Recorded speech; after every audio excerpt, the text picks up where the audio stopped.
Welcome to Sales, Tax, and More, your go-to resource for all things state tax related. Now, here is your host, Michael Fleming.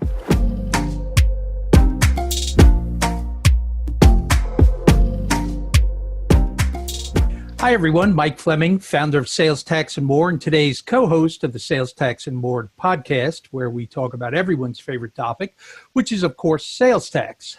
We also talk to very influential, smart people who we believe will be of interest to our audience from time to time. Today, we've got Denham Burb, and he's got a wealth of information about e-commerce and different marketing techniques. So we're going to introduce him in a little bit here. But before we do, I want to introduce you to Ellie Moffat, who is my co-host today. Hey everyone, it's really great to be here. Excited to have Denham on the podcast today. Real quick introduction for Sales, Tax, and More. Sales, Tax, and More is a full-service consulting and solutions firm. We have a really great team here of experienced tax professionals who are very dedicated to fulfilling any of your estate tax-related needs. So we do a lot of returns, registrations, consulting, research, and like our name states, more. So if you have questions about our services, please reach out and ask. We'd love to answer those questions. And Mike, let's go back to you and keep it rolling here. All right. Thanks, Ellie. I've known Denham for quite a number of years now. I was just trying to think. It's probably 4 or 5 years. And I know him to be very smart, very accomplished. I'm always excited to see what he's going to do next. And he actually started, during this COVID-19 lockdown, a leading food directory. And he was telling me about it. It's amazing how quickly he got this up and running, how quickly it caught on, and how quickly he sold it. So real smart guy, real, inventive. I'm so glad he's with us today. Maybe he can tell us a little bit touch on that a little bit. But primarily we have Denham here because he leads growth for A2X. And A2X is the world's leading e-commerce accounting connector. Sometimes these marketplaces like an Amazon or Shopify, you can sell a lot through them, but getting information out of them to do your accounting is very, very tough. And that's what A2X does. They make it easy getting the information out of these different platforms so that it's a lot easier doing your accounting going forward. So overall, Denham specializes in engineering and implementing lead generation strategies that scale businesses from B2B to B2C using digital methods. Denham, you want to say a quick hello here? Yeah. Hey, how you going, mate? And Ellie, thanks for inviting me along. It's a real privilege.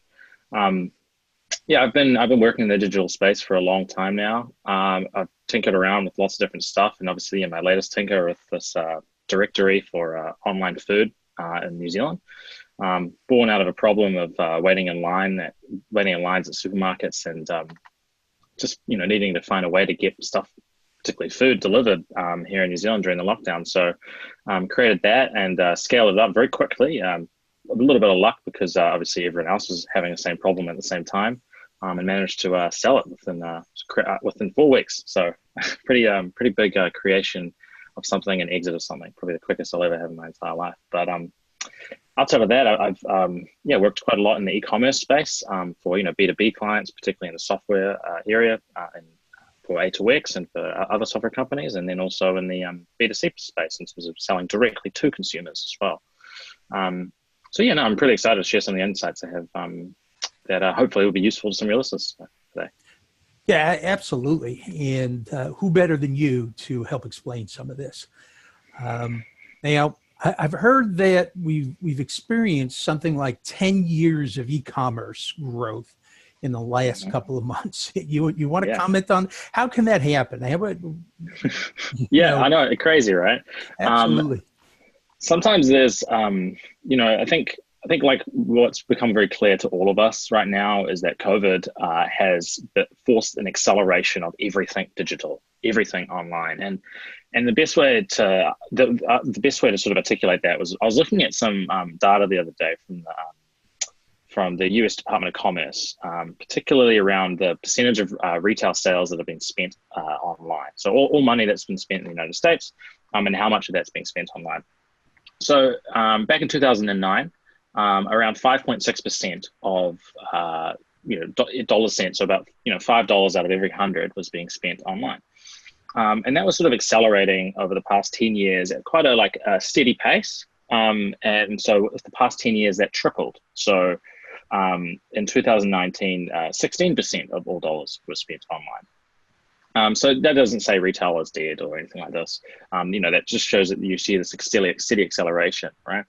Within 8 weeks of sort of COVID, by the end of April, 27% of all dollars spent in the United States was spent online. So you had, in essence, within 2 months, a doubling, sort of a 15% growth in amount of money spent online, as a percentage of retail. And I think, there's definitely an element of being an outlier because people couldn't necessarily go out and spend a lot of money in retail. But I think there's two key elements that will make this trend one that will continue.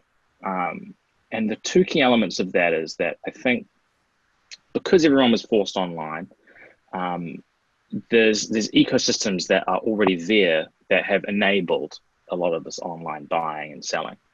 An example is Shopify and also Amazon, right? These are two really big aggregators and also a platform for enabling and also an aggregator of products. And so have really strong network effects that make them very, very sticky to use and continue to use.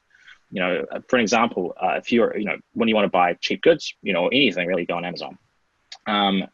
And you consistently go back to Amazon because it's going to be cheap, what you're going to get, and it's fast delivery. And so the other side of that is another ecosystem of enablement is Shopify. It's not only does it give you an online store, but it gives you payment processing as well for that store. Super easy. It gives you inventory management for that. And also a never-ending list of plugins and add-ons for tax, accounting, marketing. I like to think of it kind of like the iPhone for online business.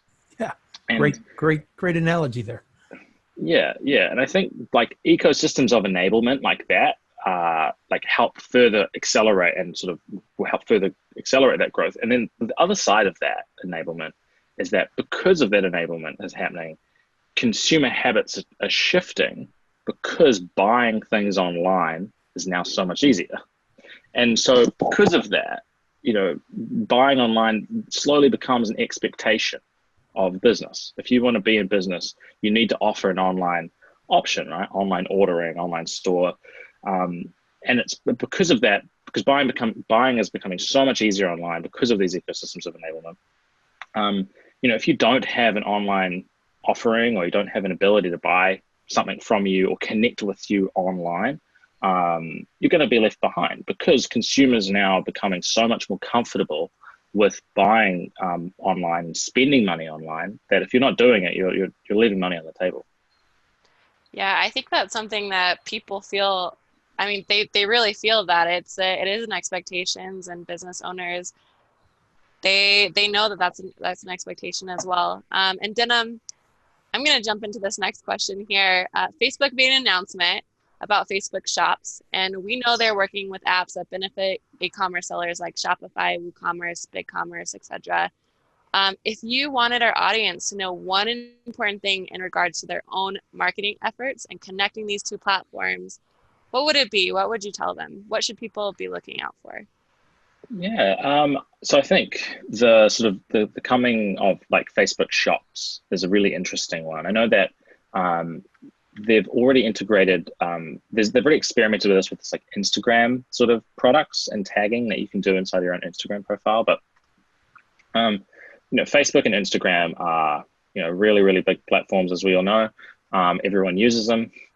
But this sort of new announcement is really interesting because what Facebook is doing is they've officially partnered with Shopify to basically get an access to their huge ecosystem of tools to be able to connect and support merchants.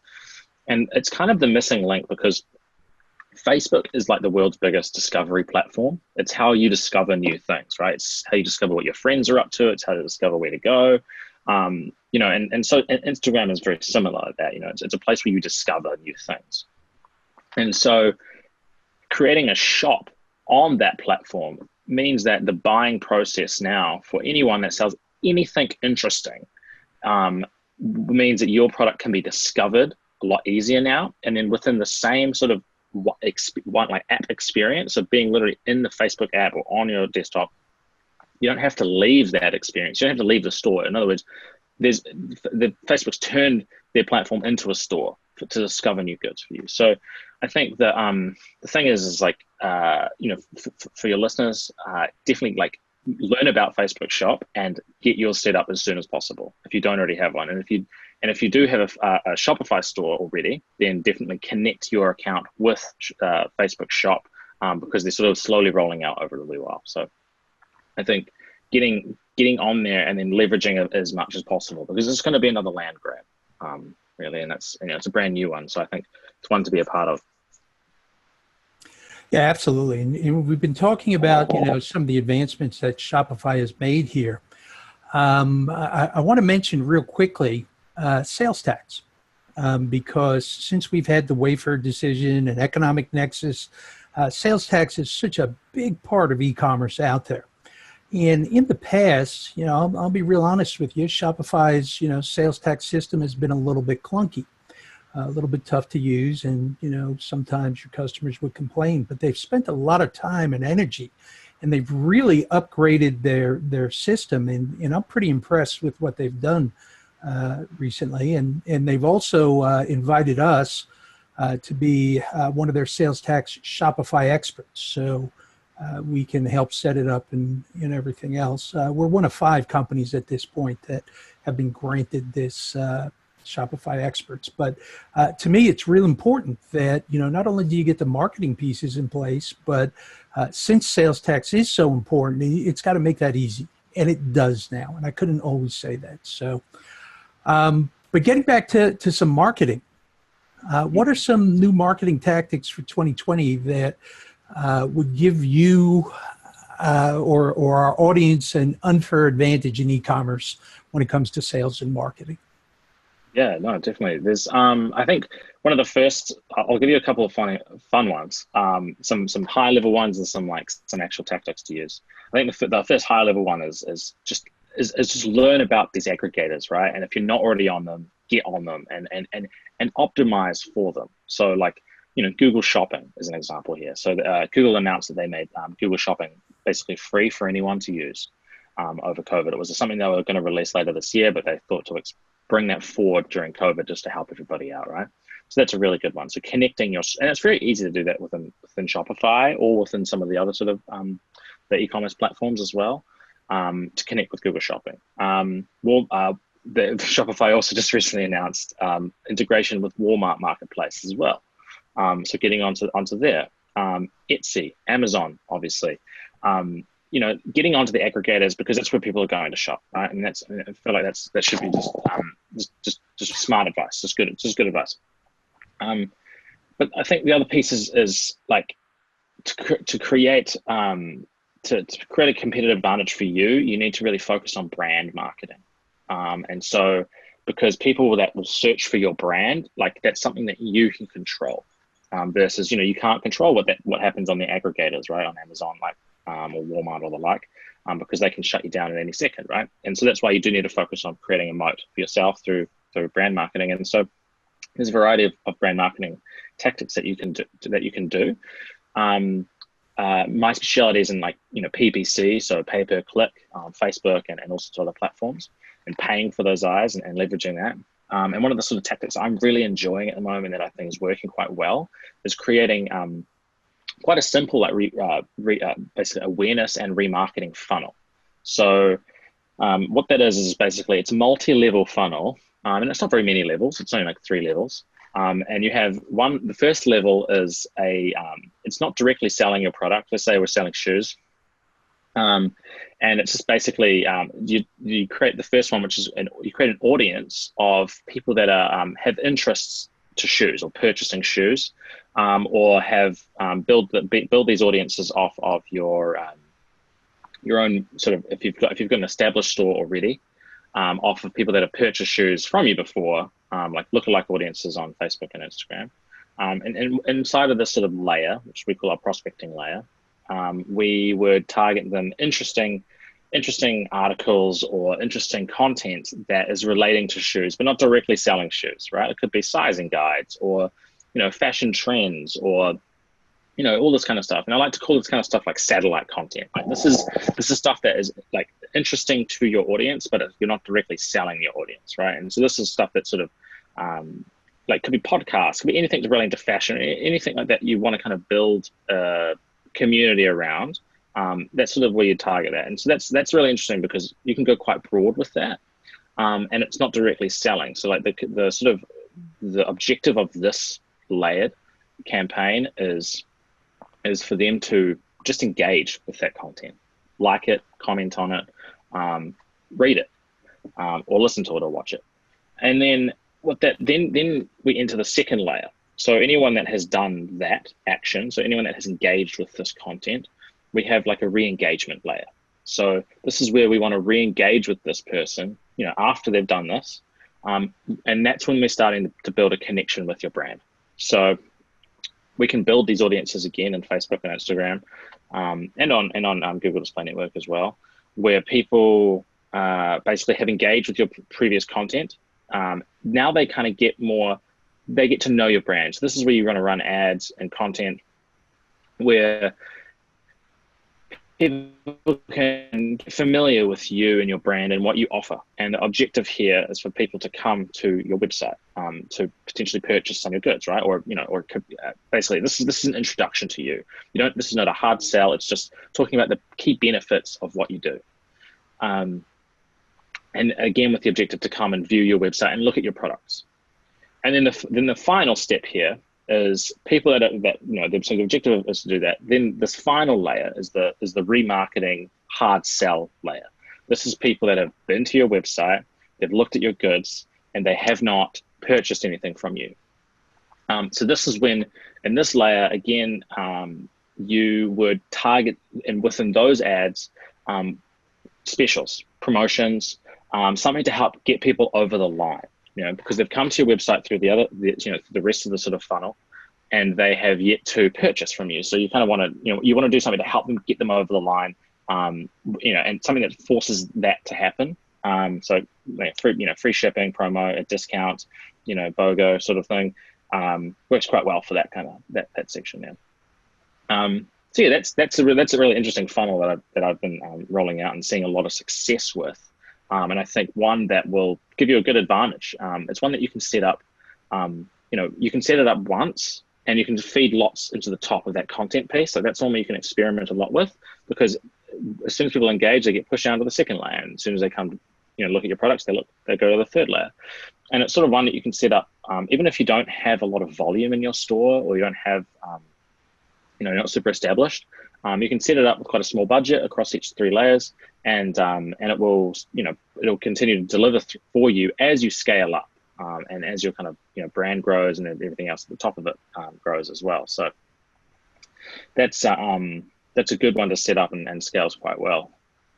I've got 2 more for you.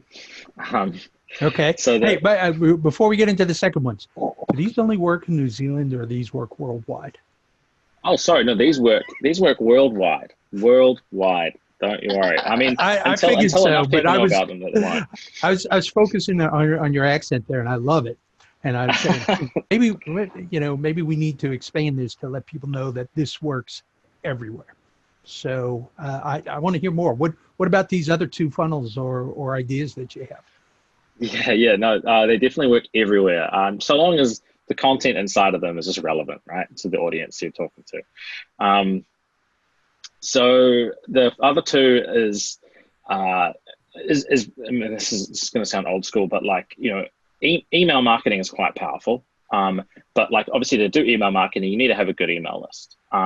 And having fresh emails in your list is one of the best ways to get the most out of it in terms of leveraging it for cash, or selling, getting more sales from it. and what I mean here is like, people aren't going to sign up to your email list unless it's meaningful. An example here is, with another company I work with, Paintvine, we have basically a little pop-up email whenever they are about to leave. And it's not just like with a coupon code, because nobody really cares about your coupon code unless they want to buy from you.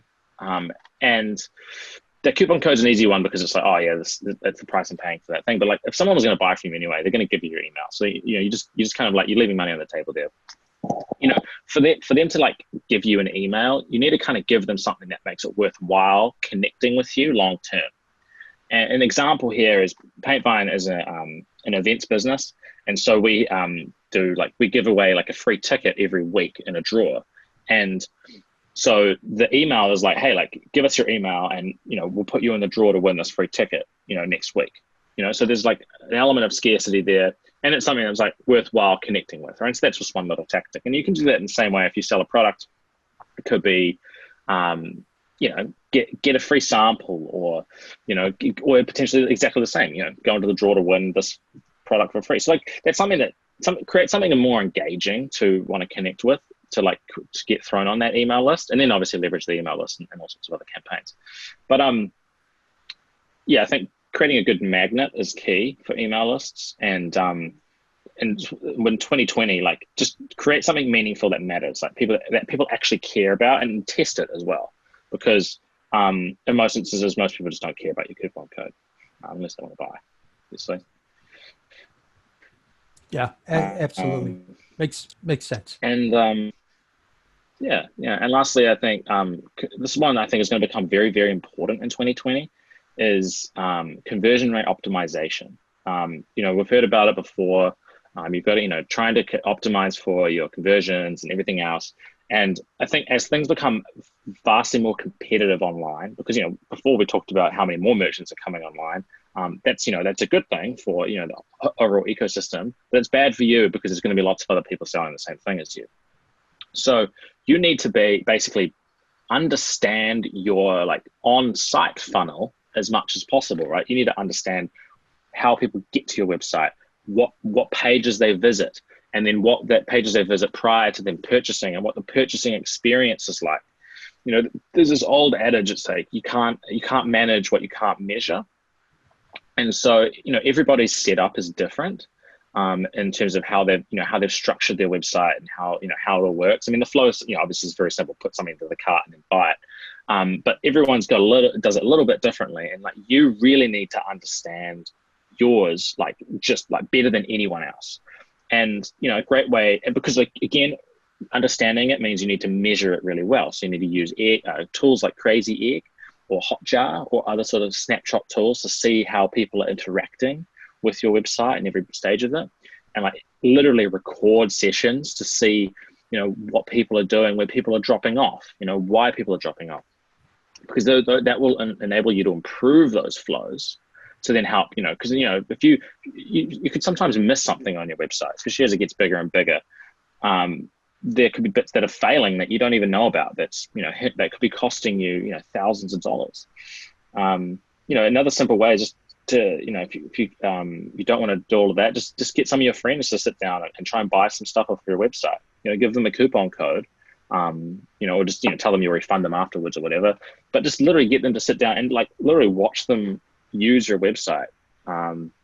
You'll be fascinated with how people interact with it when they're on the outside. When you're on the inside, you feel like you understand it. This works here and there, but when you see other people use your website, they do odd things that you would never have anticipated. So understanding those things will give you the insights that will give you the unfair advantage to be able to compete with people that are not doing any of that kind of stuff. So yeah, it's probably one of the best ones. So those are my tips. Well, thank you. Those are very, very valuable tips. I certainly learned something, so thank you. If anyone in our audience wants to get a hold of you, are you available to speak with people directly, and if so, how do they do so? Yeah. Just fire me a note on at denimbird.com. You can find me over there. Okay. And I know we do a lot of work with A2X, and you're very influential with A2X and in charge of their growth right now. How do they get more information about A2X accounting So at A2X, so if you're looking for basically a way to connect your e-commerce stores, so Amazon, Shopify at the moment, into your accounting system, just head over to A2X accounting.com. It's the gold standard in e-commerce accounting. It's one of the best tools to basically disseminate and fire through the correct information into your accounting system, so you have the right data to work with.